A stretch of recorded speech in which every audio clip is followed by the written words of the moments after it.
E a gente, tudo bem? É, para os que ainda não me conhecem, meu nome é Juliana Cavalco, eu sou aluna do 10º semestre e hoje eu vou fazer a correção com vocês de algumas questões do simulado que foi aplicado, né, lá na faculdade. Bom, hoje eu vou fazer a correção das questões da 14 até a 30. Então, a gente vai falar um pouco sobre direito constitucional, internacional, direitos humanos, tributário e administrativo.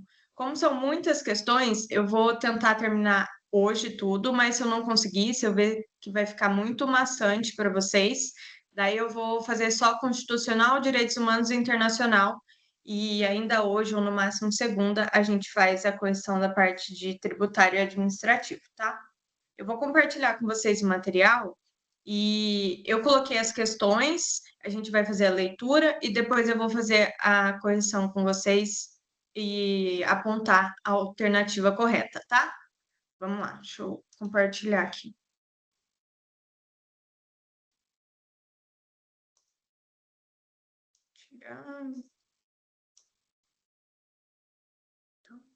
Coloquei aqui.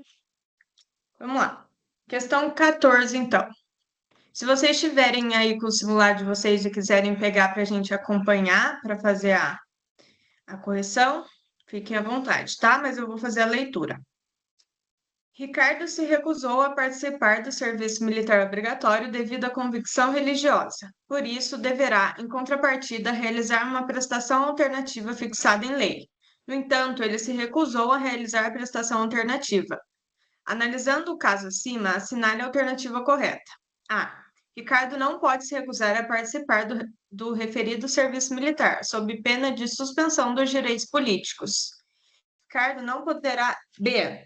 Ricardo não poderá se recusar a participar do referido serviço militar e, se recusar a realizar a prestação alternativa, não existem sanções para as condutas. C.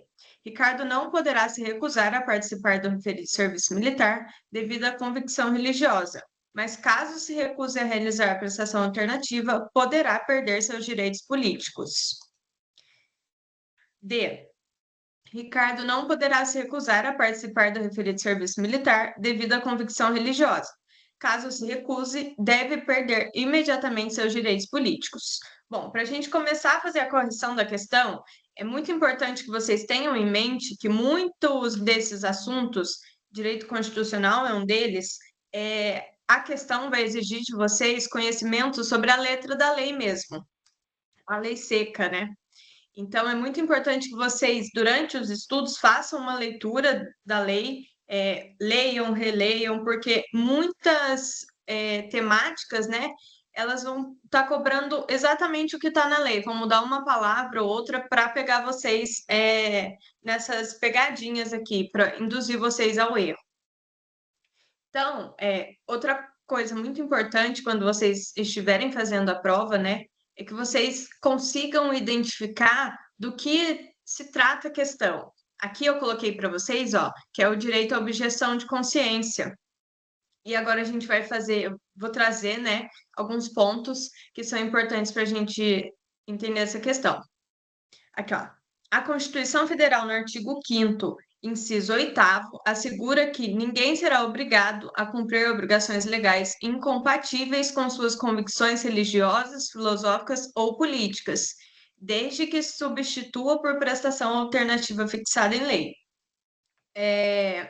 Então, aqui, ele pode se recusar a participar do serviço militar, né? O Ricardo pode se recusar, porque é incompatível com a sua convicção religiosa, mas ele não pode se recusar a realizar a prestação alternativa. Então, se aquele serviço, né, for incompatível com a convicção religiosa dele, tudo bem, ele pode se recusar, mas ele não pode se recusar a prestar, a fazer essa substituição por uma prestação alternativa. Então, a gente tem aqui, ó, que no caso de recusa tanto ao serviço militar quanto à prestação alternativa, o indivíduo pode ter seus direitos políticos suspensos. Está lá no artigo 15, inciso 4º da Constituição Federal.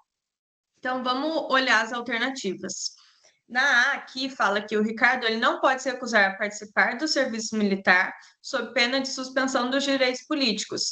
E não, ele pode se recusar, então aqui a A já está incorreta, porque ele pode se recusar ao serviço militar, só que a suspensão de direitos políticos só vai estar ligado se ele, além de se recusar ao serviço militar, ele também se recusar à prestação alternativa. Então a A está errada. A B. Ricardo poderá se recusar a participar do serviço militar e se recusar a realizar prestação alternativa. Não existem sanções para as condutas. A gente já viu que está errado, porque existe sim sanção para a conduta, no caso dele se recusar a fazer as duas coisas. Então, a B também está incorreta. A C. Ricardo poderá se recusar a participar do referido serviço militar devido à convicção religiosa. Sim, tá certo. Mas, caso se recuse a realizar a prestação alternativa, poderá perder seus direitos políticos. Aqui tá certo, exatamente o que a gente falou. Vamos ver a D. Ricardo não poderá se recusar a participar do referido serviço militar devido à convicção religiosa. Caso se recuse, deve perder imediatamente seus direitos políticos. E aqui a gente já viu que sim, ele pode se recusar, desde que ele faça, né, essa substituição pela prestação alternativa. Então, ó, letra de lei está falando lá que pode sim se recusar, porque se for incompatível com sua convicção religiosa, filosófica ou política, pode se recusar, desde que substitua por prestação alternativa. Então, a 14 a gente já corrigiu, então. Vamos lá, questão 15. O partido político TPP, Todos pelo Povo, ajuizou ADI, Ação Direta de Inconstitucionalidade, perante o Supremo Tribunal Federal, contra a Lei Estadual número XXX de 1980, que confronta preceito fundamental da Constituição da República. Com base no controle de constitucionalidade previstos no ordenamento jurídico brasileiro, bem como da jurisprudência do STF na matéria, é possível afirmar que a ADI deverá ser julgada procedente, já que está atendido o requisito da pertinência temática. B. Poderá ser julgada procedente caso a inconstitucionalidade seja reconhecida pela maioria dos ministros do Supremo Tribunal Federal presentes na sessão de julgamento, desde que essa conte com a presença de ao menos 6 ministros. C. A ADI poderá ser julgada procedente desde que a inconstitucionalidade seja reconhecida por pelo menos 7 ministros do STF. D. A ADI somente se presta ao controle de constitucionalidade de lei ou de ato normativo editado na vigência da atual Constituição. Logo, pode ser indeferida liminarmente ou ser reconhecida como arguição de descumprimento de preceito fundamental, de acordo com o princípio da fungibilidade. Então, aqui, ó, eu coloquei para vocês o tema é o controle de constitucionalidade. E agora a gente vai analisar, né, as alternativas. Bom, primeiro a gente tem que entender que a ADI ela é o principal mecanismo de controle concentrado de constitucionalidade e ela é utilizada para impugnar leis ou atos normativos em confronto com a Constituição Federal. Porém, a ADI ela não pode ser proposta contra leis ou atos anteriores à Constituição de 88. Então, aqui, ó, nesse caso, a arguição de descumprimento de preceito fundamental, a DPF, pode ser utilizada quando a gente está falando de alguma lei ou ato anterior à Constituição de 88, com base no princípio da fungibilidade. Ah, Ju, mas eu não sei o que é princípio da fungibilidade. O princípio da fungibilidade, ele permite que uma ação inapropriada seja convertida em outra adequada, desde que ambas tenham finalidades semelhantes e não causem prejuízo. Então, aqui nesse caso, não poderia ser a ADI, né? Porque só pode ser proposta contra leis ou atos anteriores à Constituição de. Na verdade, a ADI não pode ser proposta contra lei ou atos anteriores à Constituição de 88. E nesse caso, quando a gente fala de lei ou ato anterior a 88, tinha que ser a DPF. Então, o princípio da fungibilidade, ele permite que a ação seja adequada, né? Seja feita essa adequação desde que ambas tenham finalidades semelhantes. Então, nesse caso, como tem uma semelhança entre a ADI e a DPF, a gente pode sim, pelo princípio da fungibilidade, fazer essa adequação. Então, aqui, ó, eu marquei aqui para vocês, ó, a questão alternativa correta é a D, mas vamos dar uma analisada. Deixa eu passar aqui. Aqui, ó.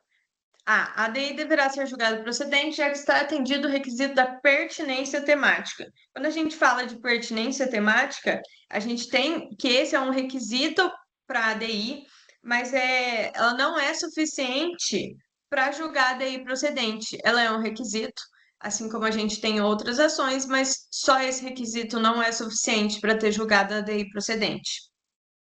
B. Aqui a gente tem uma alternativa incorreta porque a gente está falando do quórum. O quórum indicado aqui de 6 ministros, ele é insuficiente, porque o julgamento requer pelo menos 7 ministros votando favoravelmente. Está lá no artigo 97 da Constituição Federal. Então, aqui a gente já tem o quórum incorreto. C, vamos dar uma olhada.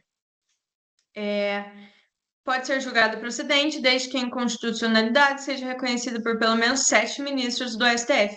Ju, mas você falou que o quórum é 7. Sim, realmente.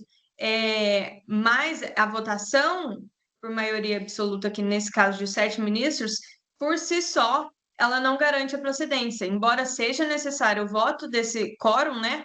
Ele, por si só, não vai garantir a procedência da ação.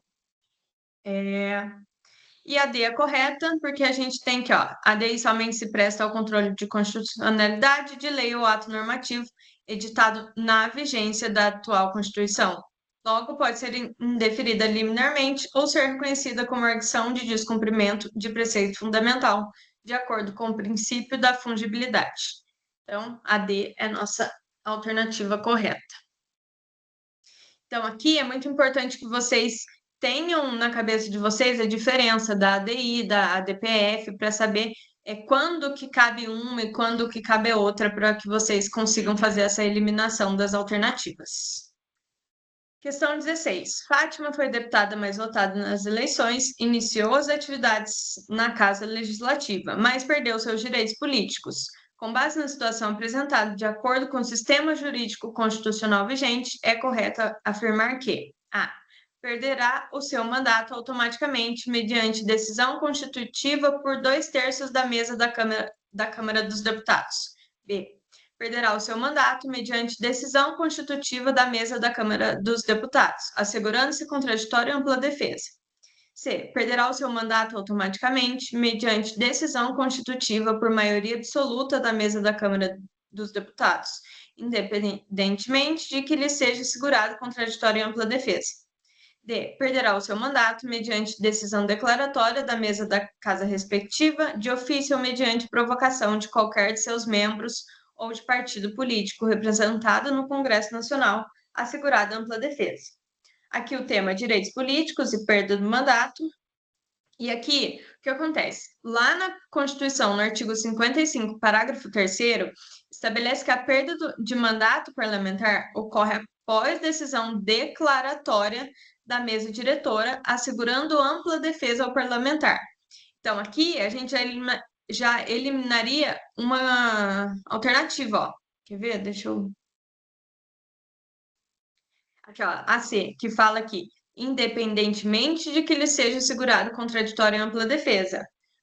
O artigo 55, ele fala que tem que assegurar a ampla defesa ao parlamentar. Inclusive, ampla defesa e contraditório tem que ser assegurado em todas as hipóteses e o processo, seja ele constitucional ou civil, enfim, penal, tem que assegurar. Então, a C aqui já estaria incorreta. Daí eu coloquei aqui para vocês que uma decisão declaratória é aquela que reconhece um direito ou uma situação jurídica existente, sem criar novos efeitos jurídicos.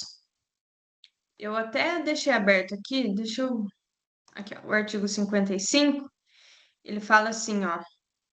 Artigo 55, perderá o mandato deputado ou senador, daí lá no parágrafo 3º fala assim, ó. Daí tem os incisos, né? Que infringir qualquer das proibições, Mas aqui a gente tem, ó, no artigo, no inciso 4º, ó, que perder ou tiver suspensos os direitos políticos. Daí, lá no parágrafo 3º, tem que, nos casos previstos nos incisos 3º a 5º, a perda será declarada pela mesa da casa respectiva, de ofício ou mediante provocação de qualquer de seus membros ou de partido político representado no Congresso Nacional, assegurada a ampla defesa, que é exatamente o texto da alternativa D, ó. Aqui é o texto da lei mesmo. Então, a nossa alternativa correta aqui é a D, porque é exatamente o que está falando lá no parágrafo 3º do artigo 55 da Constituição. Tem que assegurar a ampla defesa. E aqui, ó, decisão declaratória da mesa da casa respectiva, de ofício ou mediante provocação de qualquer de seus membros. Bom, então, eu já fiz com vocês a correção das questões de direito constitucional. Muitas dessas questões estão diretamente ligadas com o texto da lei, a lei seca mesmo. Então, fiquem atentos a isso e não mudem o gabarito, pelo amor de Deus. Direitos humanos. Direitos humanos é aquela matéria que só tem 2 questões, fala assim, não vou estudar não, que não é importante. Mas, às vezes, 2 questões salva lá na frente.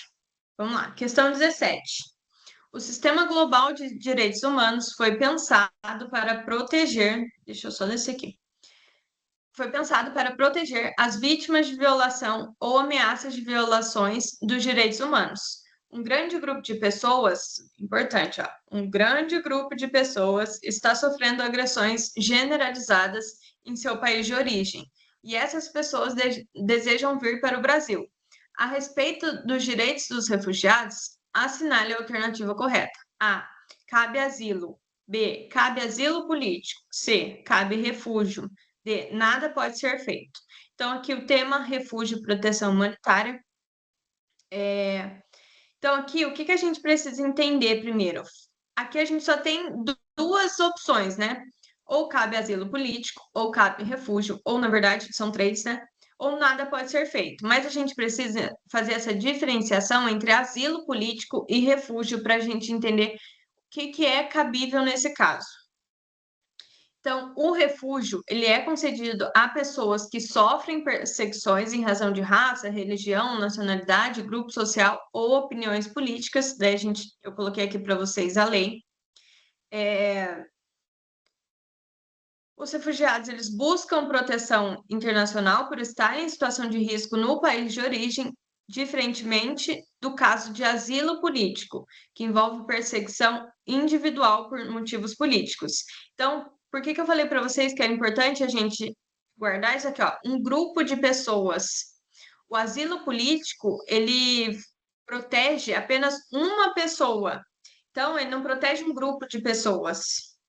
Aqui, ó, eu coloquei asilo político, proteção concedida por um Estado a uma pessoa que está sendo perseguida em seu país de origem, geralmente por motivos políticos, religiosos ou ideológicos.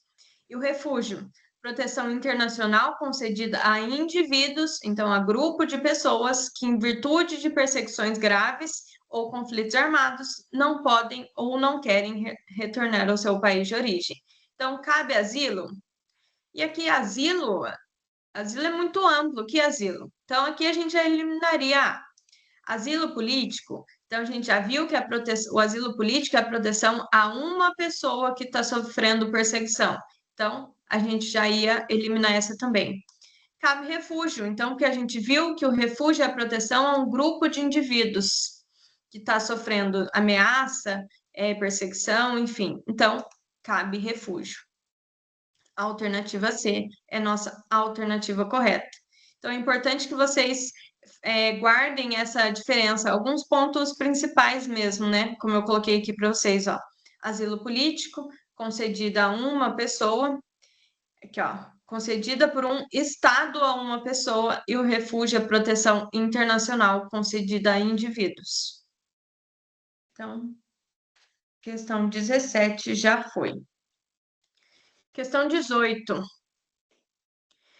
Em uma cidade brasileira no estado de Roraima, onde faz fronteira com a Venezuela, foi detectado um intenso movimento de entrada de venezuelanos para trabalhar, residir e se estabelecer temporária ou definitivamente no Brasil. Após algum tempo, houve uma reação de moradores da cidade que começaram a hostilizar essas pessoas, exigindo que as autoridades brasileiras proibissem sua entrada e a regularização documental.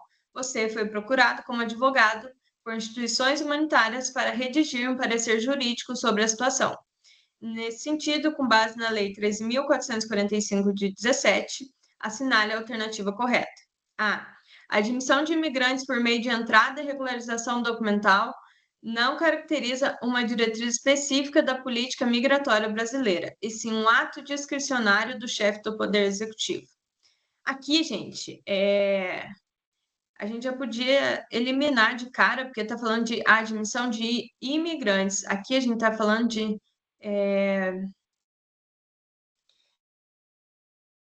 Está falando que a admissão de imigrantes ela é um ato discricionário do chefe do Poder Executivo, mas ela não é discricionária. O Poder Executivo não pode decidir assim, ele não tem esse poder para decidir. Quando ele quer, ele pode exigir essa regularização documental, mas quando ele não quiser, se amanhã ele não quiser mais, ele não precisa. Não é discricionário. Ela é regida por princípios legais, tanto que tem uma lei aqui que fala, ó, tem a lei da migração, então não é discricionário, faz se quiser, se não quiser, não precisa mais. Então a gente já podia eliminar isso. Então são conceitos que vocês têm que saber para facilitar a compreensão. Então a aqui a gente já podia eliminar. B. A promoção de entrada e a regularização documental de imigrantes são coisas distintas. A política migratória brasileira adota o princípio da regularização documental dos imigrantes, mas não dispõe sobre promoção de entrada regular de imigrantes. Aqui, ó, a regularização documental, ela é uma diretriz explícita, não uma exclusão da promoção de entrada. Então, tem que ter, essa é uma diretriz que está explícita aqui nessa lei, e ela não é uma exclusão, então, para promover a entrada. C. A política migratória brasileira rege-se pelos princípios da promoção de entrada regular e de regularização documental, bem como da acolhida humanitária e da não criminalização da migração. Então, aqui, ó, aqui a gente já ficaria um pouco com o pé atrás. Será que essa é a correta? Vamos ver a D para a gente definir. O imigrante, de acordo com a lei da migração, é a pessoa nacional de outro país que vem para o Brasil para estadias de curta duração, sem pretensão de se estabelecer temporária ou definitivamente no território nacional. Aqui, aqui a D a gente já podia eliminar só olhando mesmo o enunciado, ó. O movimento de entrada de venezuelanos para trabalhar, residir e se estabelecer temporário ou definitivamente no Brasil. Então, aqui fala que o imigrante, de acordo com a lei de imigração, é pessoa nacional de outro país que vem ao Brasil para estadias de curta duração, sem pretensão de se estabelecer temporário ou definitivamente no território nacional. E não, gente, aqui nem precisava pensar muito. O imigrante, quando ele vem para um país, ele tem sim essa pretensão de se estabelecer temporária ou definitivamente no território nacional, senão ele não estaria vindo do país, saindo do país dele de origem para entrar em outro país. Esse é meio óbvio também. Então, aqui a gente teria a resposta certa a C. Então, os direitos humanos mesmo é uma questão de raciocínio também. Se você pensar um pouco e analisar com calma, você já consegue eliminar algumas alternativas. Daí eu trouxe aqui para vocês, ó, direitos dos migrantes e lei de imigração. A Lei 13.445 de 2017 assegura princípios como acolhida humanitária, não discriminação e regularização documental, de modo a promover uma política migratória com direitos humanos. O Brasil garante a entrada regular de imigrantes, promove sua regularização documental, diferentemente de países que criminalizam a migração. Então, o que eu disse para vocês, que a B está incorreta porque a regularização documental ela é uma diretriz explícita, não uma exclusão da promoção de entrada. Então, aqui, ó, o Brasil ele garante a entrada e promove a sua regularização documental.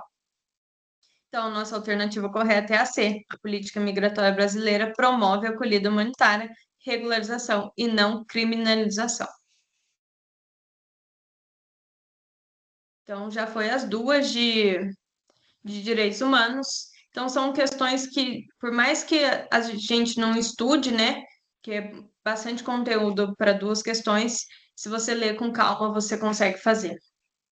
Direito internacional, então. Rafael, brasileiro nato, mudou-se para os Estados Unidos e obteve o Green Card, após cumprir os requisitos previstos na legislação americana. Posteriormente, Rafael foi nomeado para um cargo público e trocou a sua nacionalidade para americana por vontade própria. Aqui é importante, tá? Vontade própria. De acordo com o artigo 12 da Constituição Federal do Brasil, qual é a situação da nacionalidade brasileira de Rafael? Deixa eu só descer aqui. Rafael mantém sua nacionalidade brasileira, pois a Constituição brasileira não reconhece a perda de nacionalidade por naturalização em outros países. Em outro país. B.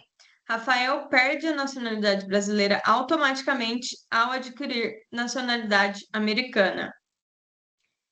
C. Rafael não perderá a nacionalidade brasileira, pois a perda de nacionalidade depende de um processo administrativo que considera a vontade da pessoa em perder a nacionalidade brasileira. Deixa eu só descer aqui para eu achar.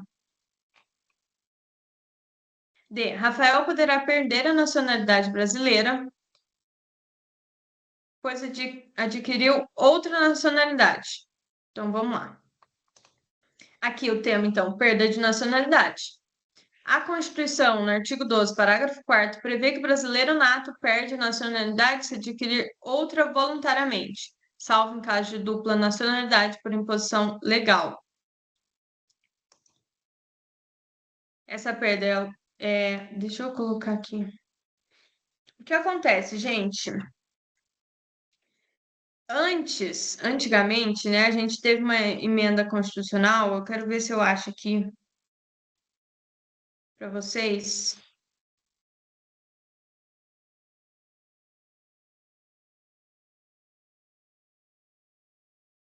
Aqui. Na verdade, essa perda de nacionalidade, ela não é automática, ela depende de um processo administrativo. Só que antes, eu quero ver se eu acho a emenda constitucional aqui para vocês, que eu separei. E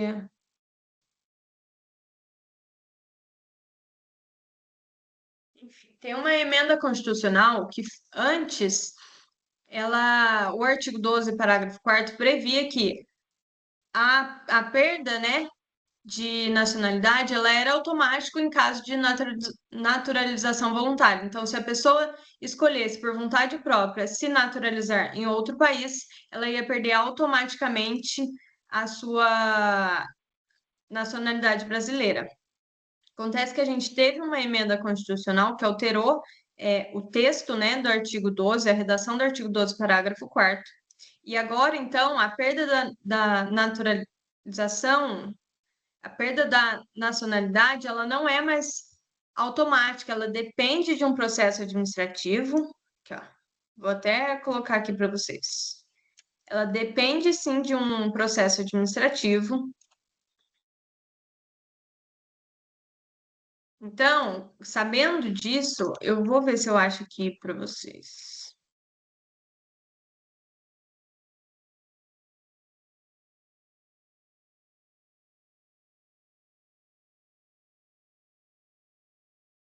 Então, por mais que o Rafael ele tenha escolhido, né, de forma voluntária, trocar sua nacionalidade para a americana, ele não vai perder a nacionalidade dele de forma automática, vai precisar de um processo administrativo. Então, sabendo disso, a gente analisa as alternativas para poder excluir elas, ó. Rafael mantém sua nacionalidade brasileira, pois a Constituição brasileira não reconhece a perda de nacionalidade por naturalização em outro país. Então, aqui está errada, por quê?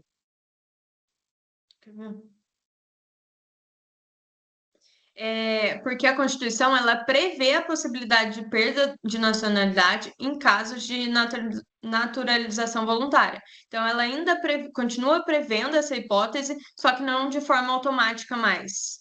Então, aqui, ó, errado. B. Rafael perde a nacionalidade brasileira automaticamente ao adquirir a nacionalidade americana. Não mais. Então, depois da nossa. Eu até. Deixa eu ver se eu acho aqui para mostrar para vocês. Aqui, ó. Eu deixei até separado aqui do lado. Aqui, ó, Emenda Constitucional número 131, de 3 de outubro de 2023. Então, ela alterou, né, o texto constitucional do artigo 12, parágrafo 4º, possibilitando que os brasileiros mantenham a nacionalidade brasileira em caso de aquisição de outra nacionalidade por naturalização. Assim sendo, já não há mais a perda automática da nacionalidade brasileira por naturalização voluntária. Então, com essa emenda, a gente não tem mais essa perda automática da, da nacionalidade brasileira. Então, é importante porque às vezes você pega lá, quem está estudando com o Vademecum desatualizado, pega, lê o artigo e fala assim, não, é automático e guarda essa informação. Mas então a gente teve essa emenda constitucional, número 131 de 2023, que alterou. Então, Rafael perde a nacionalidade brasileira automaticamente? Não. C. Rafael não perderá a nacionalidade brasileira, pois a perda de nacionalidade depende de um processo administrativo, até aqui, ok, que considere a vontade da pessoa em perder a nacionalidade brasileira. A alternativa C, ela está errada, porque a perda ela não vai depender apenas da vontade da pessoa em renunciar à nacionalidade brasileira, mas sim de atos que configuram a naturalização voluntária em outro país. Então, a Constituição prevê o processo administrativo, mas isso é consequência da naturalização voluntária. Então, não tem esse requisito da vontade da pessoa. Então, D. Rafael poderá perder a nacionalidade brasileira, pois adquiriu outra nacionalidade. Então, ó, Rafael, ele poderá. Eu coloquei aqui para vocês, ó. A D é a certa, porque a gente já não tem mais a perda automática, a gente precisa de um processo administrativo, mas aqui a gente tem essa questão de que considere a vontade, que torna a C incorreta, tá? Coloquei para vocês, ó. D. Rafael poderá perder nacionalidade brasileira, pois o processo administrativo pode ser instaurado pelo próprio brasileiro, então, pela própria vontade dele, ele pode instaurar esse processo administrativo ou de ofício pela divisão de nacionalidade e naturalização do Ministério da Justiça, quando essa toma conhecimento formalmente da aquisição voluntária de outra nacionalidade por um brasileiro. Então, apenas a vontade não é suficiente, tá? Porque a gente pode ter essa instauração de ofício pela divisão de nacionalidade e naturalização do Ministério da Justiça. Então, gente, muito importante que vocês estejam estudando também por material atualizado, tá? Porque essa emenda constitucional é nova, é de 2023. Questão 20.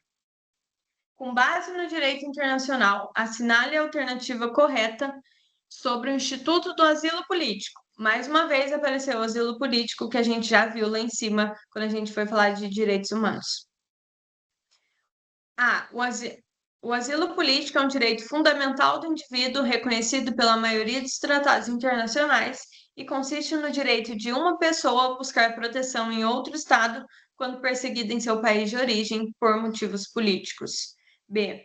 O asilo político é um direito exclusivo dos Estados soberanos que podem concedê-lo ou negá-lo a seu critério, sem qualquer obrigação de seguir regras internacionais. C. O asilo político é um instituto obsoleto do direito internacional, pois os avanços na proteção dos direitos humanos tornaram desnecessárias a busca por refúgio em outros países. D. O asilo político é uma prerrogativa exclusiva das organizações internacionais, como a ONU, que tem autoridade para conceder proteção a indivíduos perseguidos por motivos políticos. Questão... Aqui, como eu disse para vocês, ó, o asilo político, então, é um direito reconhecido em tratados internacionais e consiste na proteção de indivíduos perseguidos por motivos políticos. Mas o que eu disse para vocês? Que ele é a proteção dos direitos, né? Consiste no direito de uma pessoa, porque quando a gente está falando de um grupo, a gente está falando de refúgio, certo? Lá, sua concessão depende da vontade soberana do Estado que o concede, mas é influenciada por obrigações internacionais. Então, se ele é reconhecido em tratados internacionais, é óbvio que ele tem que seguir regras internacionais. Ele é influenciado por obrigações internacionais, então não pode fazer o que quer, dar asilo político para quem quiser, para uma pessoa sim, para outra não, tem que seguir essas questões, essas obrigações internacionais, porque ela é reconhecida em tratados internacionais. Então, aqui, ó, a questão A é a nossa questão certa, porque fala que o asilo político é um direito fundamental do indivíduo, reconhecido pela maioria dos tratados internacionais, certo?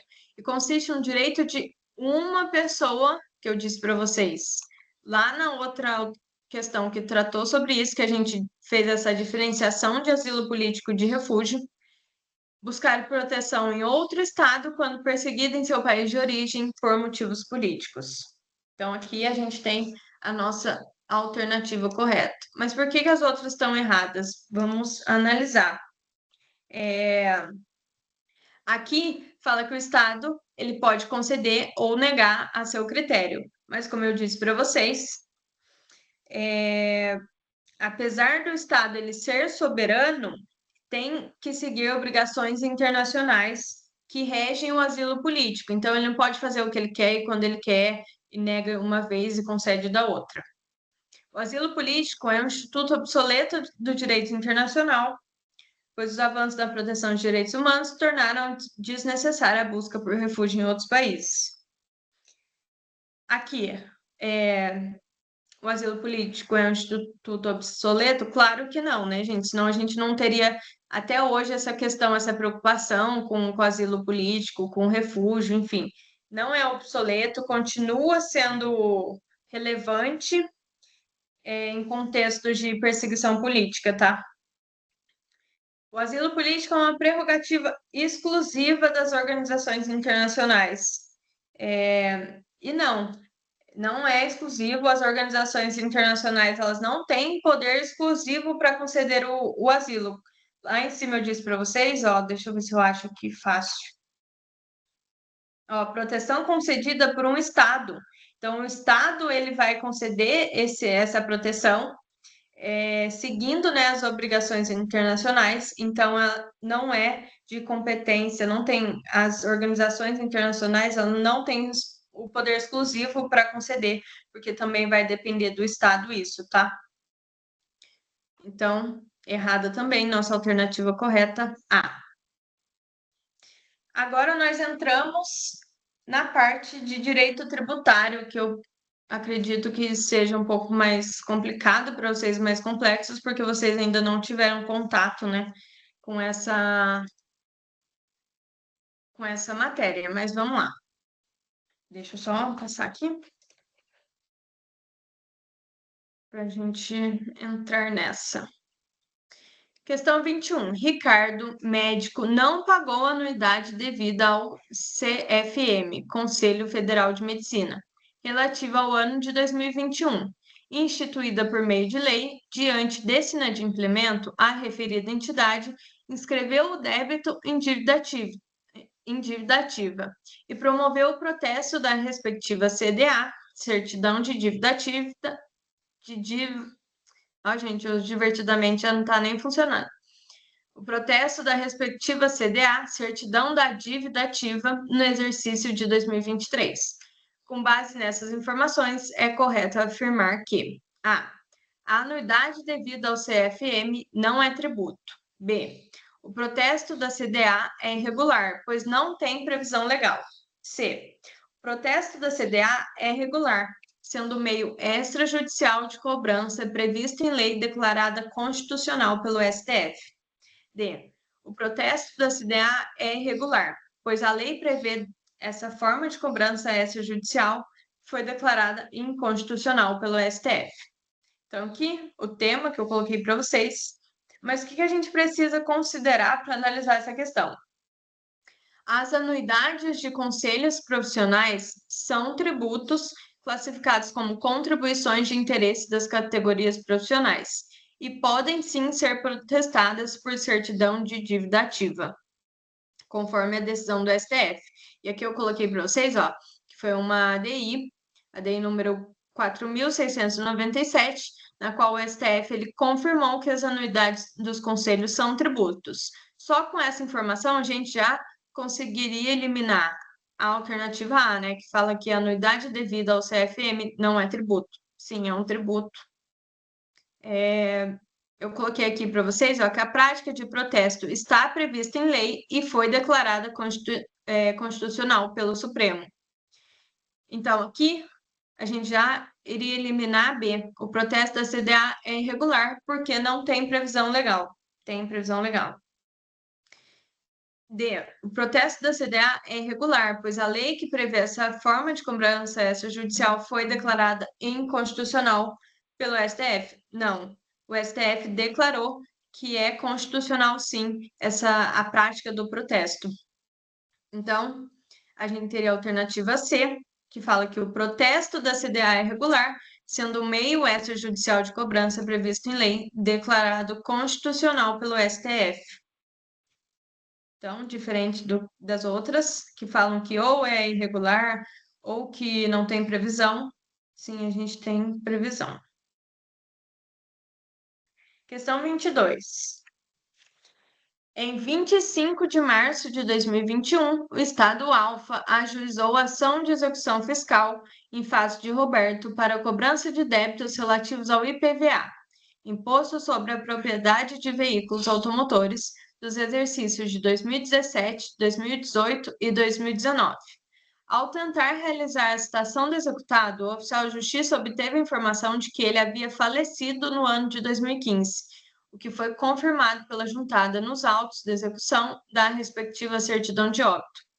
Com base na hipótese, considerando que o veículo automotor a que se refere o imposto foi transferido a Renato em 2015, por força do inventário dos bens do decujus, a ele pertencendo até hoje, é correto afirmar que... Deixa eu só achar aqui uma...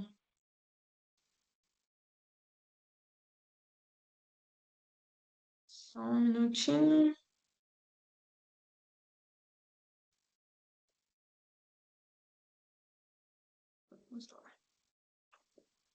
A CDA, que ampara a execução fiscal, poderá ser substituída ou emendada até decisão de primeira instância, com a consequente alteração do polo passivo dessa ação de cobrança, incluindo-se o atual proprietário do veículo automotor, desde que haja expressa autorização dele. B. A CDA, que ampara a execução fiscal, poderia ser substituída ou emendada até a primeira tentativa de citação do executado, quando seria permitida a consequente alteração do polo passivo dessa ação de cobrança, incluindo-se o atual proprietário do veículo automotor, assegurado ao novo executado a devolução do prazo para embargos. C. A CDA, que ampara a execução fiscal, poderá ser substituída ou emendada até a decisão de primeira instância, com a consequente alteração do polo passivo dessa ação de cobrança, incluindo-se o atual proprietário do veículo automotor, assegurada ao novo executado a devolução do prazo para embargos. D. A CDA não poderá ser substituída ou emendada nesse caso, e o polo passivo da ação de cobrança não poderá ser alterado para a inclusão do atual proprietário do veículo automotor, pois nessa hipótese é vedada a modificação do sujeito passivo da execução. Aqui, ó, coloquei para vocês que a substituição do polo passivo em execução fiscal está previsto lá no artigo 2º, parágrafo 8º da Lei 6.830 de 1980, que é a Lei de Execução Fiscal, somente pode ocorrer até a citação válida do executado original. Mas o que acontece? No caso, como o Roberto, né, que era o proprietário do veículo, já faleceu e a citação não foi realizada, obviamente, porque ele faleceu, seria teoricamente possível substituir o polo passivo antes da tentativa de citação válida. Então, antes da tentativa de citação, teoricamente, poderiam fazer essa substituição. Aqui, impossibilidade de incluir Renato como devedor. Apesar da CDA ser passível de emenda em situações específicas, o caso apresentado aqui, né, na nossa questão, impede a alteração do polo passivo para incluir Renato, porque ele não constava como devedor na inscrição do débito. Então, se ele não constava na inscrição do débito, ele não pode ser incluído como devedor na CDA. Então, aqui a gente tem que a alternativa correta é a D, ó. A execução foi proposta contra uma pessoa que já faleceu. Vamos ler a primeira D. A CDA não poderá ser substituída ou emendada nesse caso. E o polo passivo da ação de cobrança não poderá ser alterado para a inclusão do atual proprietário do veículo automotor, pois nessa hipótese é vedada a modificação do sujeito passivo da execução. Então, o Renato ele não pode ser incluído porque ele não constava como devedor na inscrição do débito, então ele não pode ser incluído aqui. A substituição do polo passivo poderia ser feita, mas ela não foi feita no tempo hábil, né? Não observaram até que momento poderia ser feita essa substituição, porque o Roberto já faleceu, então a citação ela não foi realizada. Então, aqui a gente tem que a D é certa, porque a execução foi proposta contra uma pessoa que já faleceu, então ela não era mais a proprietária do bem na data dos fatos geradores. E como o Renato não constava na CDA original, não é possível incluí-lo no polo passivo da ação. Nesse caso, a Fazenda Pública ela precisa ajuizar uma nova ação diretamente contra o Renato. Então, se quiser cobrar ele, tem que ajuizar uma nova ação, não pode emendar, substituir, incluir ele no polo passivo.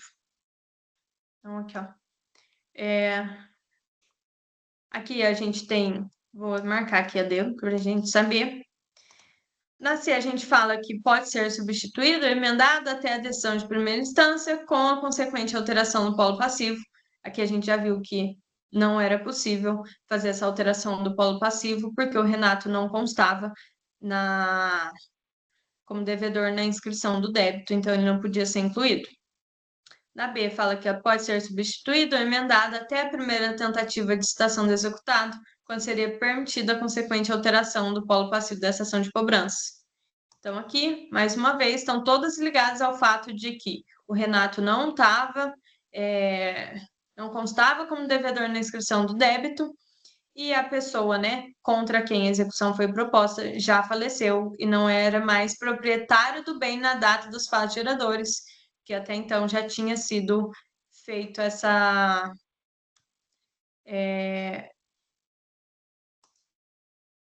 porque quando foi ajuizada a ação, ele já tinha falecido, então o Renato já era proprietário do bem. Então, a Fazenda tinha que se atentar a esses detalhes. Então, D é a nossa alternativa correta. Peraí, gente.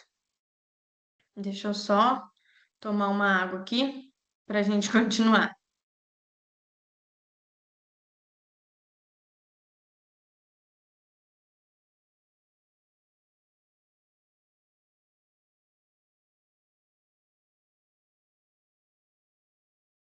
Vamos lá. Questão 23. Questão 23. O prefeito do município Beta pretende oferecer saúde pública com maior cobertura de atendimento e melhor qualidade para todos os munícipes. Então, para arcar com os respectivos custos, pretende instituir e cobrar um novo imposto ainda não previsto na Constituição Federal, que não é acumulativo e que não tem fato gerador ou base de cálculo próprio do discriminados no texto constitucional. Sobre a hipótese, assinale a alternativa correta. Os municípios não podem instituir novos impostos não previstos na Constituição Federal. B. Os municípios, os estados, o Distrito Federal e a União não podem instituir novos impostos não previstos na Constituição Federal. C. Desde que autorizados por suas leis orgânicas, os municípios podem instituir novos impostos não previstos na Constituição Federal. D. Os municípios podem instituir novos impostos não previstos na Constituição Federal, desde que sejam cumulativos. Então, vamos analisar. Então, gente, a Constituição, quando a gente fala de criação, né, instituição de impostos, a gente tem que guardar algumas informações. A Constituição Federal, ela limita a instituição de tributos aos entes federativos dentro de suas competências. Então, para instituir novos impostos, exige emenda constitucional. Se não tiver previsto na Constituição, não pode instituir e cobrar novos impostos. E daí a gente tem, eu até trouxe aqui o artigo para vocês. O artigo 156 da Constituição Federal. Então, na Constituição Federal, ele traz para a gente, entre os seus artigos, né, o que é competência da União, dos estados, dos municípios, o que é competência tanto da União quanto dos estados cobrados, estados e municípios, enfim. E lá no artigo 156 da Constituição Federal, lista os impostos que os municípios podem instituir. Então, o ISS, que é o Imposto sobre Serviços de Qualquer Natureza, o IPTU, que é o Imposto sobre a Propriedade Predial e Territorial Urbana, e o ITBI, Imposto sobre Transmissão de Bens Imóveis. Então, como eu disse para vocês, se não tiver previsto na Constituição Federal esse imposto, o município não pode instituir. Então, aqui a gente tem que a alternativa correta é a ó. Os municípios não podem instituir novos impostos não previstos na Constituição Federal. Então, tem que ser previsto na Constituição Federal. Se não está de forma original, né, aqui no artigo 156, como sendo impostos que os municípios podem instituir, tem que ter emenda constitucional para que ele seja instituído. Então, aqui, os municípios, os estados, o Distrito Federal e a União não podem instituir novos impostos não previstos na Constituição Federal. Aqui, ó, como a gente está falando do prefeito do município beta, a gente também responde da forma mais fechada possível, falando do município. Desde que autorizados por suas leis orgânicas, não, nem que seja autorizado por lei orgânica, tem que ter previsão na Constituição Federal. E aqui os municípios podem instituir novos impostos? Não, a gente já viu que não, nem que eles sejam cumulativos. Então, a União ela tem competência para criar, né? Competência está prevista lá na Constituição, mas tem que ter previsão constitucional para poder instituir esses novos impostos, tá? Questão 24. Deixa eu trazer aqui para vocês. Só passar aqui. Questão 24. Deixa eu só apagar aqui, que eu copiei 2 vezes. Após ajuizar e ganhar ação judicial ajuizada em face de Kleber, João recebeu 100 mil reais a título de indenização por danos morais. João lhe consulta como advogado se tal valor está sujeito à incidência do IRPF, o Imposto de Renda de Pessoa Física. Você, como advogado consultado, responderá que o IRPF em questão A. Não é devido por força do princípio da progressividade. B. É devido por força do princípio da capacidade contributiva. C. Não é devido, pois tal valor não é renda para fins de incidência do IRPF. D. É devido por força do princípio da universalidade. Então, o que acontece aqui? O termo, então, imposto de renda, conceito de renda. O que que é renda tributável para fins de incidência de IRPF? É tudo aquilo que considera-se como acréscimo patrimonial. Se configurar acréscimo patrimonial, que a pessoa em si está tendo um acréscimo do seu patrimônio, configura renda tributável, logo pode incidir o IRPF. Mas o que acontece? A indenização por danos morais, elas não são consideradas renda, não representam um acréscimo patrimonial, porque apenas recompõe um prejuízo que a pessoa teve. Então, sem gerar ganho efetivo. Então, aqui não é configurado acréscimo patrimonial. Ah, Ju, mas de qualquer forma, está entrando dinheiro no patrimônio daquela pessoa, está aumentando o patrimônio daquela pessoa. Só que essa indenização por dano moral, acredita-se e considera-se que apenas vai recompor um prejuízo que a pessoa sofreu. Então, é como se tivessem tirado dela alguma coisa e aquela indenização ali está voltando, né? Está suprindo aquilo que foi perdido. Então, não gera um ganho efetivo, um acréscimo patrimonial em si. Então, aqui a gente tem, ó, alternativa C, não é devida, pois tal valor não é renda para fins de incidência. O que acontece? Aqui, ó, A, não é devido por força do princípio da progressividade.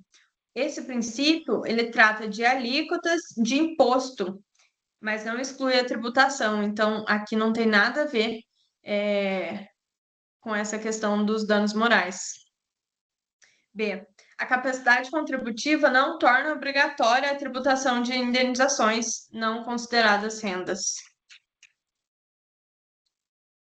Então, aqui, ó, esse entendimento de que a indenização por dano moral não configura renda é o entendimento do STF, é a súmula. Vou até colocar aqui para vocês, ó. É a súmula 498 do STF, não, do STJ. Então, o STF, ele entende que indenizações por danos morais não configuram renda ou acréscimo patrimonial. E a D é incorreta porque o princípio da universalidade não autoriza a tributação de rendas que não se encaixem no conceito constitucional. Então, aqui a gente tem o entendimento do STJ de que indenização por dano moral não configura essa renda tributável, esse acréscimo patrimonial, certo? Questão 25. A sociedade empresária Gama prestou serviços sujeitos à incidência do ISS, Imposto sobre Serviços, entre fevereiro de 2015 e novembro de 2016. Mas como não entregou a respectiva declaração e, consequentemente, não pagou o imposto devido, a Fazenda Municipal constituiu de ofício o crédito tributário, notificando a contribuinte em 10/12/2022. Aqui, quando a gente tem essas questões que trazem datas, é porque elas são importantes para você compreender o que a questão vai cobrar de você para marcar a alternativa, para assinalar a alternativa. Então, essas datas aqui, ó, quando vocês pegarem questões de direito tributário que tenham datas, grifem elas, se atentem a elas, porque elas vão ser importantes para você conseguir identificar a alternativa correta. Exclusivamente com base nas informações apresentadas, é correto afirmar que o crédito tributário em questão se encontra extinto pela A, isenção, B, decadência, C, prescrição, D, remissão. Vamos lá. Eu fiz uma anotação sobre isso aqui para trazer para vocês, deixa eu só achar. Aqui, no meu outro. Aqui.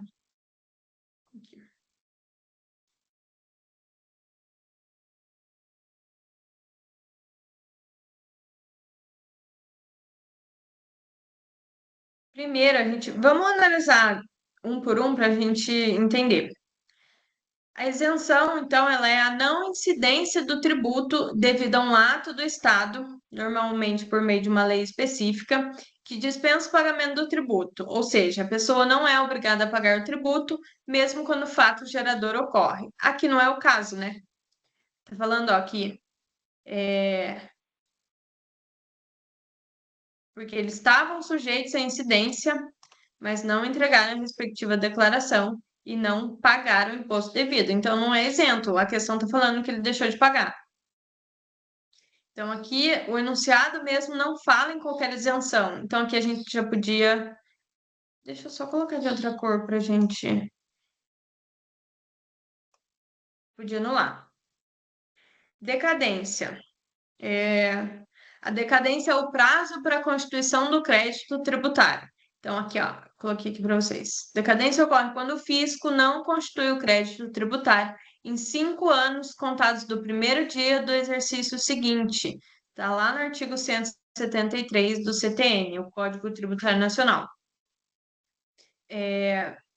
O prazo de decadência para a constituição do crédito tributário é de 5 anos. Muito importante vocês saberem isso, que o prazo de decadência é de 5 anos, contados a partir do fato gerador. No caso aqui, o fato gerador do ISS ocorre no momento da prestação de serviço. Ou seja, aqui fala que ó, foi realizado entre fevereiro de 2015 e novembro de 2016. Então, aqui é a data do fato gerador. Tá vendo? Ela falou que prestou os serviços. Então, aqui a gente tem a presença do fato gerador entre fevereiro de 2015 e novembro de 2016. Então, aqui, data do fato gerador. Então, a constituição do ofício do crédito tributário foi realizada em 10 de 12 de 2022. Ou seja, por que traz essa informação? Para que você consiga identificar que passaram 5 anos do prazo do fato gerador. Então, aqui, ó, de 2015 para 2022, a gente tem o quê? 7 anos. Então, aqui já tinha passado o prazo de 5 anos. E de 2016, mesma coisa. 6 anos já tinham se passado. Então, aqui, ó, o que significa isso? Se eu tenho a data do fato gerador e eu sei que a decadência, eles têm o prazo de 5 anos para fazer a constituição do crédito tributário, e eu analiso essa data, eu tenho que ocorreu a decadência, certo? É só uma questão de você fazer isso com calma, essa identificação com calma. Fevereiro de 2015, novembro de 2016, tem 5 anos para fazer essa constituição do crédito tributário. Mas se foi feito em 10 de dezembro de 2022, já tinha ocorrido a decadência. Então, aqui foram mais de 5 anos após o fato gerador para fazer a constituição do crédito tributário. O que significa que a constituição não foi feita no prazo da decadência, ou seja, a decadência já ocorreu. Então, aqui estamos diante da decadência. Prescrição. A prescrição é o prazo para cobrança judicial do crédito tributário já constituído. O prazo da prescrição para a cobrança de tributos é de 5 anos também. No entanto, é de 5 anos da constituição do crédito. Aqui, ó, se foi constituído em 2022, a constituição do crédito ocorreu dentro do prazo de prescrição, que significa que a prescrição não se aplicaria nesse caso. O que acontece? O crédito tributário ele foi constituído e notificado em 2022, e o prazo de prescrição seria de 5 anos após a constituição do crédito. Então, aqui não ocorre a prescrição, porque foi feito no prazo certo. Tá vendo? Aqui fala que, ó, a Fazenda Municipal constituiu de ofício o crédito tributário e notificou a contribuinte em 10 de 12 de 2022. Então, não ocorreu a prescrição. E aqui a remissão é o perdão total ou parcial da dívida tributária concedida por lei específica que extingue o crédito tributário, mas somente se houver previsão legal. Aqui também o enunciado não vai falar de perdão parcial ou total, então aqui a gente já poderia anular também, mas é importante que vocês entendam esses prazos, principalmente de decadência e prescrição. Aqui eu trouxe para vocês, ó, como a gente tem 2 anos, aqui quando a gente fala do ISS de fevereiro, né, de 2015, o fato gerador, seria 1 de 2015, porque o fato gerador do ISS é no início de cada ano, no caso de tributos anuais, né? Então, se o prazo de decadência são de 5 anos a partir de 2015, prazo para o fisco constituir o crédito tributário seria até 2020, 31/12 de 2020. E aqui, então, se a gente está falando de 2016, teria até 31/12 de 2021. Então, para fazer a constituição do crédito referente ao ano de 2015, teria até 2020. E do ano de 2016 até 2021, tá? Então, é importante vocês guardarem, principalmente essa questão de decadência e prescrição. 5 anos para fazer a constituição e a prescrição está relacionada ao prazo para cobrança desse crédito, que é 5 anos da constituição. Então, ele tem que ser notificado e fazer essa cobrança em até 5 anos, e nesse caso foi observado, então não tem o que falar de prescrição, tá? Agora vamos falar um pouco sobre direito administrativo. Confesso para vocês que no meu exame, eu fiz o exame 40, né, no começo desse ano. Essas questões para mim de constitucional, direito tributário, direito administrativo eram os mais difíceis, as questões mais difíceis e que eu estava tendo mais dificuldade nos simulados, enfim. Mas tanto o direito constitucional quanto o direito administrativo eu quase gabaritei, eu acertei 5 de 6 nas duas. Então foi só fazer com calma. É claro que muita coisa a gente não lembra, porque eu falo que quanto mais a gente estuda, mais parece que a gente não tem conhecimento sobre a matéria, né? Mas é isso mesmo, gente. Quanto mais você estuda, mais tem coisa para estudar. Aqui, deixa eu só tirar aqui. E fazendo com calma, vocês vão ver que é possível, sim, passar com sobra de questões mesmo, né? Acertar mais que as 40, mas não vão pensando nisso. Mas eu vou terminar aqui, depois eu vou conversar com vocês sobre a prova, porque eu já estive no lugar de vocês, sei como vocês estão nessa última semana, né? Sei que é desesperador, mas passa. Vou terminar aqui e a gente conversa um pouco sobre isso. Questão 26. Ribamar exerce a função de tabelião em um cartório localizado no município X. Um certo dia, Ribamar compareceu ao trabalho embriagado e, devido a esse estado, acabou não autenticando corretamente uma cópia apresentada por Astrides. Devido a isso, o documento se quedou inválido, ocasionando a impossibilidade de fechar um contrato milionário, o que prejudicou Astrides financeiramente. Dessa forma, ela pretende ingressar judicialmente pedindo por uma indenização. Sobre o caso narrado, assinale a alternativa correta. Deixa eu só ver uma questão aqui.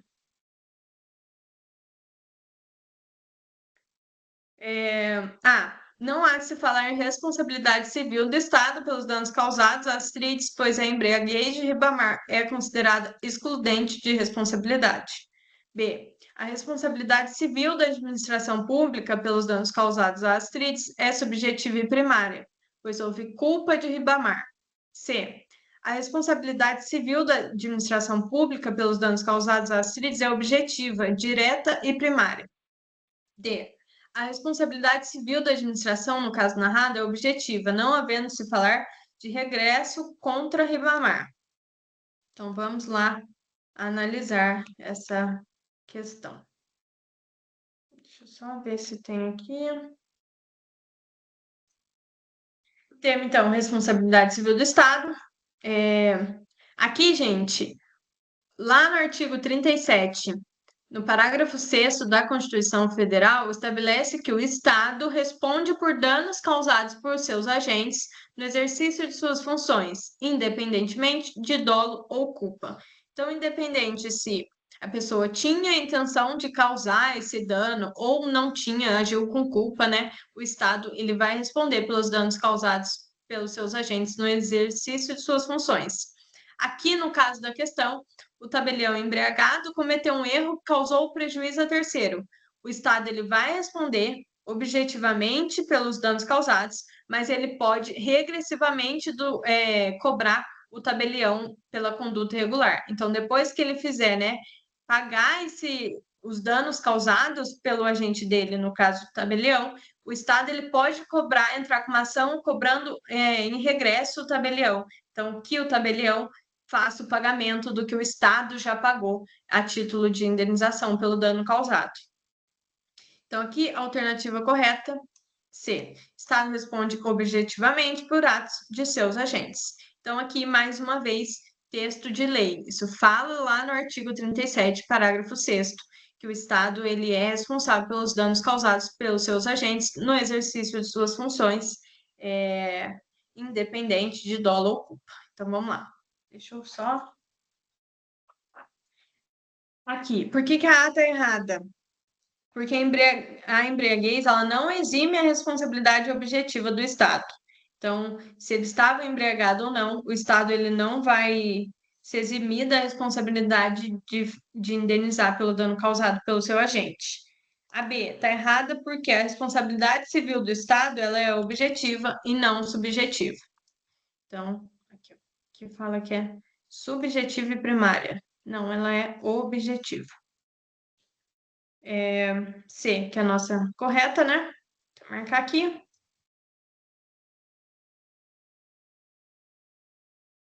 Aqui, ó, e a D, por que está errada? Porque permite sim que o Estado, né, a administração, ela ingresse com uma ação de regresso contra o tabelião. Não vai excluir a responsabilidade objetiva do Estado, ela não exclui essa possibilidade de ingressar com uma ação de regresso contra quem causou o prejuízo. 27. Vamos lá, questão 27. Adelson é o gestor responsável pelos processos licitatórios e celebração de parcerias no estado Y. Um certo dia, descobriu que seu filho se desentendeu na escola com o filho de Mirtes, presidente de uma organização sem fins lucrativos que visa participar de processo seletivo iminente para celebrar contrato de parceria com o estado Y. Adelson, então, para se vingar da situação, resolve dispensar o processo seletivo para a celebração da parceria pretendida, o que, no entanto, não acarretou perda patrimonial efetiva para o Estado Y. Importante essa parte de não acarretou perda patrimonial efetiva para o Estado Y. Acerca da situação narrada, assinale a alternativa correta. A. Adelson praticou ato de improbidade administrativa, que atenta contra os princípios da administração pública. B. Adelson não praticou ato de improbidade administrativa, posto que a dispensa indevida não acarretou perda patrimonial efetiva. Adelson praticou ato de improbidade administrativa, pois frustrar a licitude de processo seletivo para celebração de parcerias com entidades sem fins lucrativos ou dispensá-lo indevidamente configura ato de improbidade que causa lesão ao erário. D. Adelson praticou ato de improbidade administrativa que importa enriquecimento ilícito, pois obteve vantagem de cunho pessoal. Vamos lá, gente. O artigo 11 da Lei 8.429 de 92, após a reforma, estabelece que atos que atentam contra os princípios da administração pública não configuram improbidade administrativa se não houver dano efetivo ao erário, enriquecimento ilícito ou vantagem indevida para o agente. Aqui, a própria questão te dá que não acarretou perda patrimonial efetiva para o Estado Y. Logo, a gente não pode falar de improbidade administrativa. Então, aqui ó, fala que a Adelson praticou o ato de improbidade administrativa, mas não teve perda patrimonial. Então, a gente não pode falar de improbidade administrativa. B. Adelson não praticou o ato de improbidade administrativa, posto que a dispensa indevida não acarretou perda patrimonial efetiva. Exatamente isso. Mais uma vez, lei seca. A questão afirma expressamente que não houve perda patrimonial, dano ao erário, e não há menção de que Adelson obteve vantagem pessoal. assim não seria configurada improbidade sob as regras atuais. Então, aqui, ó. A Delcio praticou o ato de improbidade administrativa? Não. A Delcio praticou. Todas as outras falam que ele praticou, mas para você saber se ele se pode ser configurado ou não ato de improbidade administrativa, você tem que ter isso claro na sua cabeça.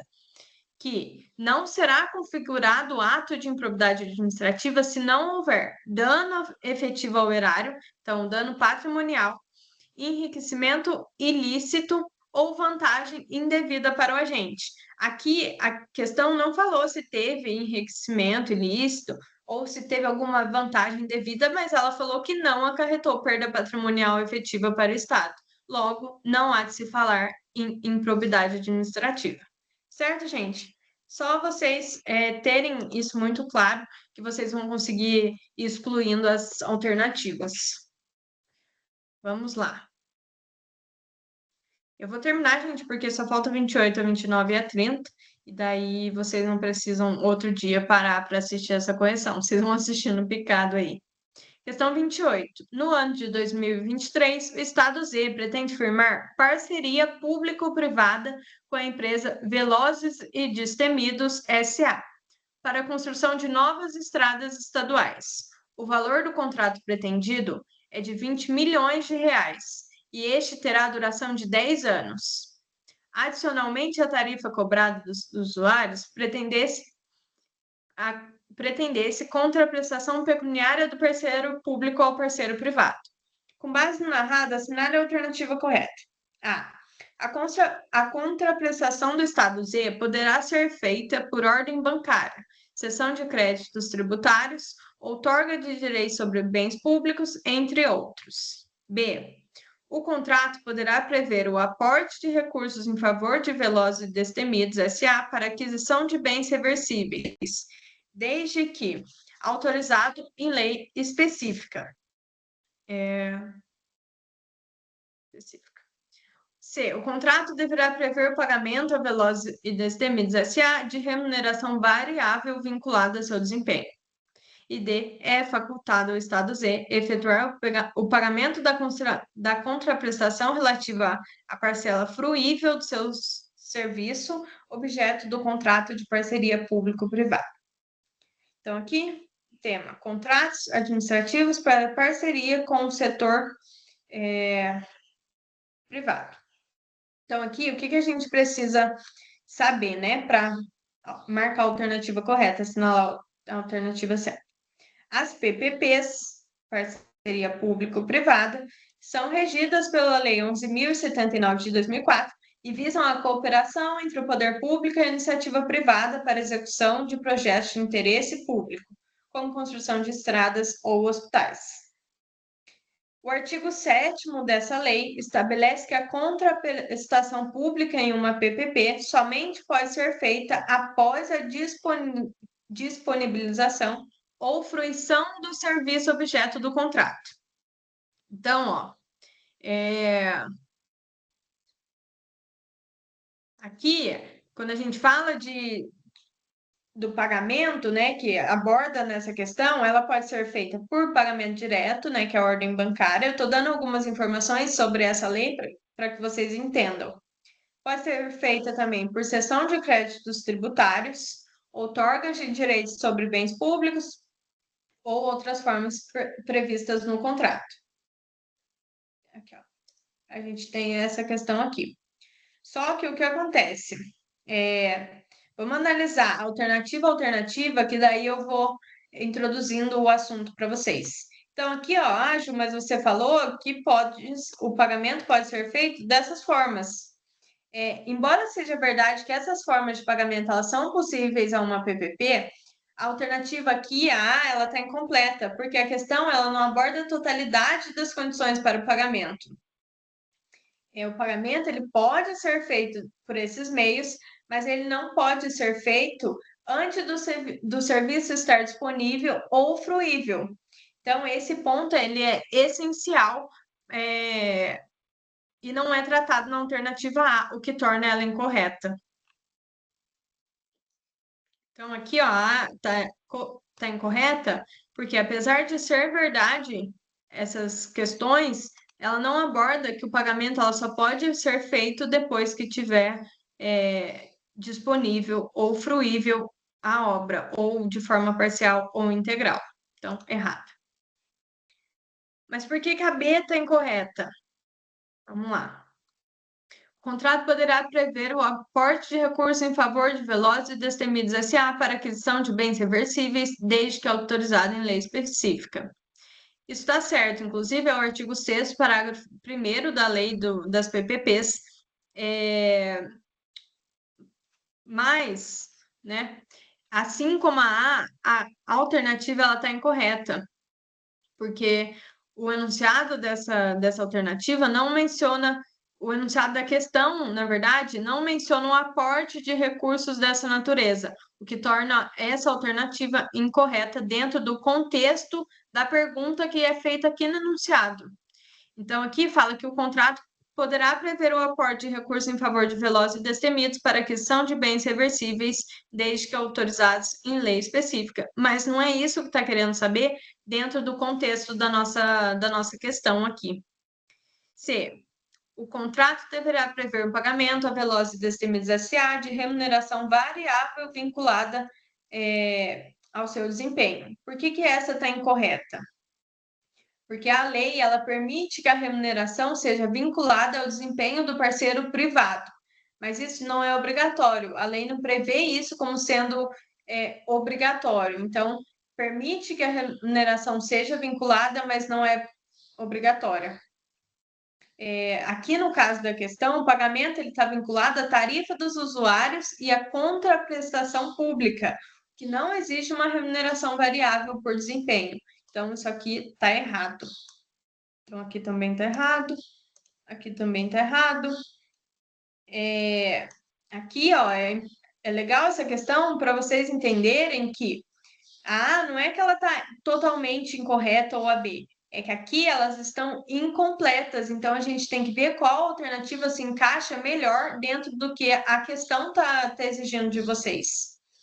Então, aqui, ó, a D é correta, porque lá no artigo 7º estabelece que a contraprestação pública em uma PPP somente pode ser feita após a disponibilização ou fruição do serviço objeto do contrato. Então, Ju, mas eu ainda não entendi o que é essa fruição do serviço objeto do contrato. Essa parcela fruível do serviço, ela refere-se à parte do serviço que já está em condições de ser utilizada pelos usuários, mesmo que o contrato ainda não tenha sido completamente executado. Então, aquela parte que já está em condições de ser utilizada pelos usuários, a gente fala que é uma parcela fruível do serviço. Então, o Estado ele pode efetuar o pagamento de maneira proporcional àquilo que já foi disponibilizado, que é o que fala D. É facultado ao Estado Z efetuar o pagamento da contraprestação relativa à parcela fruível do serviço objeto do contrato de parceria público-privada. Por que é facultado? Porque ele pode pagar depois que tiver tudo disponível para que os usuários possam usar. Então, ele pode fazer o pagamento da parte fruível ou esperar e fazer o pagamento da totalidade, tá? Questão 29. Marileide reside no estado B e deseja acessar informações relativas aos serviços prestados pela Companhia Estadual de Distribuição de Energia, Sociedade de Economia Mista Estadual responsável por esse setor. Marileide pretende obter informações relativas a despesas, repasses e transferências financeiras, bem como a procedimentos licitatórios e contratos. Sobre tal pretensão, assinale a alternativa correta. A pretensão de Marileide não subsistirá caso as informações pretendidas já tenham sido recolhidas a arquivos públicos, pois desta feita as informações já estarão públicas e disponíveis. No tocante às informações relativas a contratos firmados pela Companhia Estadual de Distribuição de Energia, a pretensão de Marileide não subsistirá caso se trate de vínculo contratual já encerrado. C. Para ter acesso às informações relativas a despesas e repasses ou transferências financeiras, Marileide deverá realizar requerimento à Companhia Estadual de Distribuição de Energia. D. Não sendo possível a Companhia Estadual de Distribuição de Energia conceder o acesso imediato às informações pretendidas, terá um prazo de até 20 dias, prorrogáveis por mais 10, havendo justificativa expressa para indicar as razões de fato ou de direito da recusa. Então, o que a gente precisa saber para essa questão? Que a Lei 12.527 de 2011 trata sobre acesso à informação, ela regulamenta que o direito constitucional de acesso às informações públicas, ela vai regulamentar essa questão. Publicidade aqui nesse caso é a regra e o sigilo, então, é a exceção. Então, todos os atos aqui, né, essas informações, elas são públicas. O sigilo aqui é a exceção, então as pessoas podem e devem ter acessos a essas informações.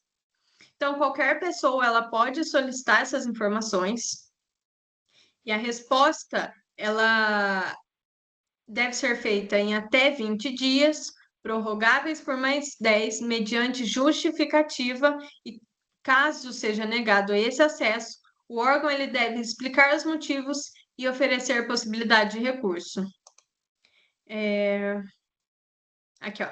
A pessoa solicitou informações sobre contratos e despesas de uma empresa pública. Então, aqui, sociedade de economia mista. Então, a negativa de acesso, se ocorrer, deve ser fundamentada. Então, aqui, ó, as informações que eu passei para vocês, principalmente relativas a prazo, que é o que está aqui, ó, 20 dias prorrogáveis por mais 10, havendo justificativa expressa, para indicar as razões de fato ou de direito da recusa.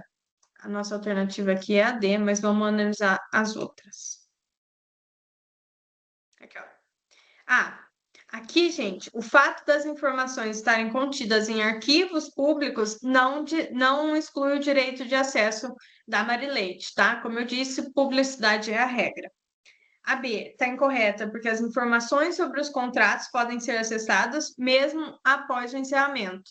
O encerramento não significa que as pessoas não podem mais ter acesso a essas informações. Então, mesmo que encerrado, mais uma vez, a regra é a publicidade. E a C está incorreta porque o requisito aqui é exigido, mas o acesso não é condicionado apenas a isso, ao requerimento aqui, ó. O requisito aqui, ó, de requerimento à Companhia Estadual de Distribuição de Energia, ele é exigido, mas ele não é condicionado apenas a isso. O acesso à informação não está apenas condicionado a esse requerimento. Então, aqui, a D é a nossa alternativa correta, porque o acesso às informações prevê o prazo de 20 dias, prorrogáveis por mais 10, desde que tenha justificativa expressa, e uma vez que seja negado o acesso, tem que ter uma justificativa também. A recusa, a negativa de acesso tem que ser fundamentada. Questão 30, então, e última. Jamil é servidor público efetivo da União e pretende desempenhar a função de agente de contratação em processo licitatório para a contratação de serviços de limpeza. Ocorre que a empresa de Marquinhos, seu primo, é uma das licitantes. Acerca da situação narrada, levando em consideração a disposição da Lei 14.133 de 2021, assinale a alternativa correta. A. Devido ao parentesco com um dos licitantes, Jamil não poderá ser agente de contratação no referido processo licitatório. B. Se Jamil for designado agente de contratação, é vedado a ele admitir situações que restringam o caráter competitivo do processo licitatório, salvo nos casos de participação de sociedade cooperativa. C. Se a licitação envolvesse bens ou serviços especiais cujo objeto não seja rotineiramente contratado pela administração, poderia ser contratado por prazo indeterminado, serviço de profissional especializado para assessorar os agentes públicos responsáveis pela condução da licitação. D. Jamil poderá ser designado agente de contratação, caso em que será auxiliado por equipe de apoio e responderá individualmente pelos atos que praticar, salvo quando induzido a erro pela atuação da equipe. Então, aqui, queria saber se ele pode, se não pode, se a questão do Marquinhos, o primo dele, interfere em alguma coisa, enfim. Então, aqui a Lei 14.133 de 2021, que é a nova Lei de Licitações e Contratos, é uma lei até recente, regula os procedimentos para a contratação de bens e serviços pela administração pública. O que acontece? O agente de contratação está previsto lá no artigo 8º dessa lei e é o responsável pela condução de uma licitação, incluindo a fase preparatória, o julgamento das propostas e a gestão dos atos necessários para o processo. Aqui, o agente de contratação, ele pode ser auxiliado por uma equipe de apoio, mas ele vai responder individualmente pelos atos que praticar, salvo se for induzido a erro por terceiros. Então, aqui, ó. E aqui, tem ou não tem conflito de interesses? O Jamil, ele pode assumir essa função de agente ou não, em decorrência do Marquinhos, o primo dele. Aqui, ó, possibilidade de atuação. A lei, ela não proíbe automaticamente que Jamil seja o agente de contratação pelo fato do seu primo ser um licitante. Contudo, Jamil deve declarar eventual conflito de interesses que será avaliado pela administração pública. Aqui, responsabilidade individual, como eu disse para vocês, o artigo 8º ele vai estabelecer que o agente da contratação responderá individualmente pelos atos praticados no processo licitatório, salvo se for induzido a erro pela equipe de apoio, a equipe que estiver ajudando ele, induzir ele a erro. Fora isso, ele vai ser responsabilizado individualmente. Equipe de apoio, é comum que o agente de contratação seja auxiliado. Vamos analisar as questões, então, as alternativas. Aqui fala que, devido ao parentesco com um dos licitantes, Jamil não poderá ser agente de contratação nos referidos processos licitatórios. Apesar, gente, de haver o parentesco, né, entre os dois, que Jamil é primo de Marquinhos, o grau de parentesco ele não está explicitamente listado como impedimento direto pela lei. Eu vou trazer isso para vocês, quer ver? Deixa eu ver. Lá no artigo 7º, parágrafo 2º, inciso 6º dessa lei, fala que aborda quem não pode ser designado como agente de contratação ou particular de licitações. Então, fala assim, ó, fala quem pode ser, né, e fala assim, ó, desde que não sejam cônjuge ou companheiro de licitantes ou contratados habituais da administração, nem tenham com eles vínculo de parentesco colateral ou por afinidade até o 3º grau, ou de natureza técnica, comercial, econômica, financeira, trabalhista e civil. O que acontece? Aqui o parentesco ele não está explícito nesse artigo. Vamos ver por quê, ó.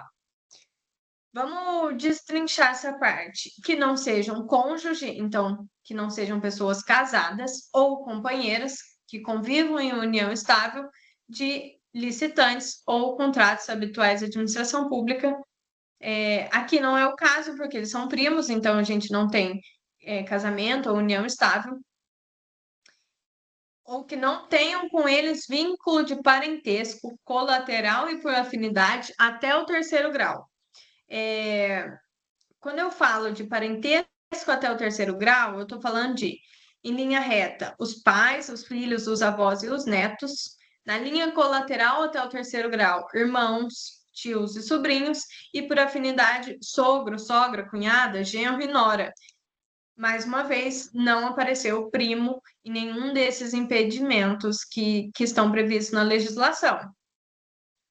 Então, aqui, ó, a gente tem que o Marquinhos é primo do Jamil e primos são parentes colaterais de 4º grau. Logo, a legislação só vê o impedimento até os parentes de 3º grau. Então, alternativa A tá errada.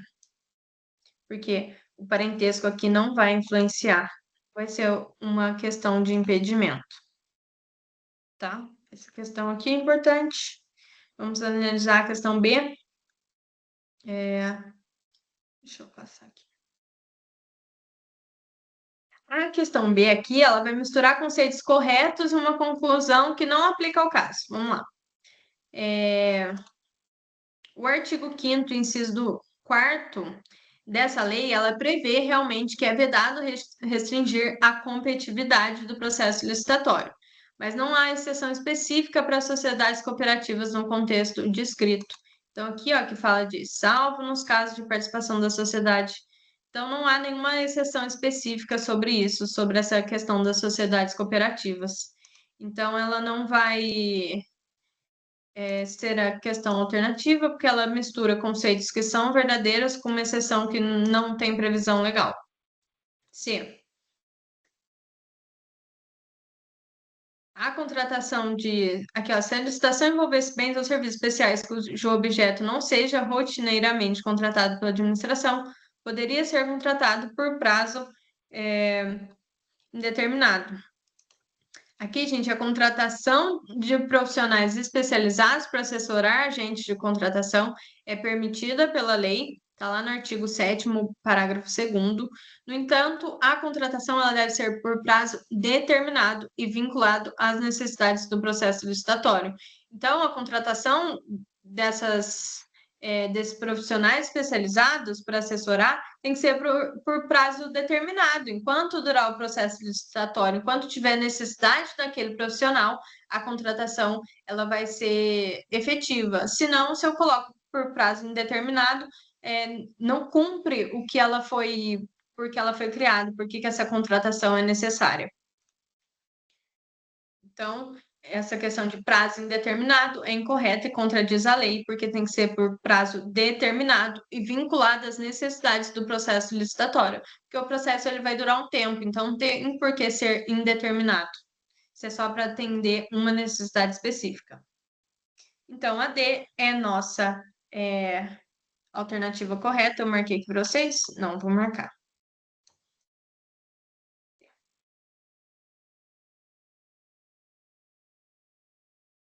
Então, porque não tem a proibição do Jamil de ser agente de contratação pelo fato do seu primo ser um licitante, ele vai ser responsabilizado de forma individual, conforme prevê o artigo 8º da lei, e a equipe de apoio é comum que o agente de contratação seja auxiliado por uma equipe de apoio, então a nossa alternativa D é a correta. E assim a gente finaliza. Eu posso até mandar esse material para vocês, vou mandar para o Matheus subir. Deixa eu voltar aqui só para a gente terminar de. Gente, eu sei que essa é uma fase bem complexa para nós, estudantes de direito. Eu já passei por isso, já estive no lugar de vocês. Eu fiz a primeira prova desse ano. Eu sei que é um momento de muita tensão, que a gente fica muito ansioso, enfim. Mas tudo isso passa, gente. Por mais que a minha sala brincava, né? Os professores falavam, gente, isso passa. A gente brincava, só se for por cima da gente. Mas passa e eu sei que dia primeiro vocês vão passar, vocês vão acertar mais que as 40 questões, ou que seja as 40 questões, vocês vão passar para a segunda fase, vocês vão olhar e falar, nossa, passou. Foi uma fase, assim, de muito estudo, de muito conflito interno, mas passou e passa. É uma fase muito gostosa de você olhar lá para frente, ver o tanto que você se dedicou, o tanto que você estudou e como você alcançou os seus objetivos, porque a gente entra na faculdade, muitos, né? Não estou falando que todos, porque eu sei que a realidade está na minha sala, muitos não querem fazer OAB, querem prestar concurso, mas para muitos é a realidade que a gente busca quando a gente escolhe fazer direito e a gente já tem isso de que eu vou ter que prestar OAB. Então, passa. E agora sobre a prova em si. É uma prova, gente, é uma prova difícil. Não vou ser hipócrita de falar, não, não é uma prova difícil, mas é uma prova que exige muito da sua cabeça também. Então, se preparem, mas vão tranquilos de que vocês deram o melhor de vocês, de que vocês estudaram e se prepararam e fizeram o que vocês podiam e que tinha dia que vocês conseguiam dar 100% e tinha outros que os 50% de vocês eram 100% e tá tudo bem. E tem questões, matérias que vocês vão ter mais afinidades. Eu, por exemplo, fiz a questão, eu sabia identificar na prova onde estava cada matéria, e eu sentei e fiz um exame comigo mesmo de quais eram as minhas facilidades, as minhas dificuldades para a prova. Então, eu fiz a primeira parte de ética, quando eu abri a prova, assim, eu fiz a ética, mas para mim, esse miolo que eu vim aqui corrigir com vocês era uma parte muito difícil que ia exigir muito mais da minha cabeça. Então, o que que eu fiz? Eu fiz a parte de ética, virei a prova de ao contrário e comecei fazendo as questões de trás para frente, porque eram as matérias que eu tinha mais facilidade e como assim estava tudo muito fresco na minha cabeça. Eu fiz processo de trabalho, processo civil, direito civil, processo penal e penal, porque eu sabia que ali eu conseguiria uma margem de acertos maior em relação às outras matérias do começo da prova.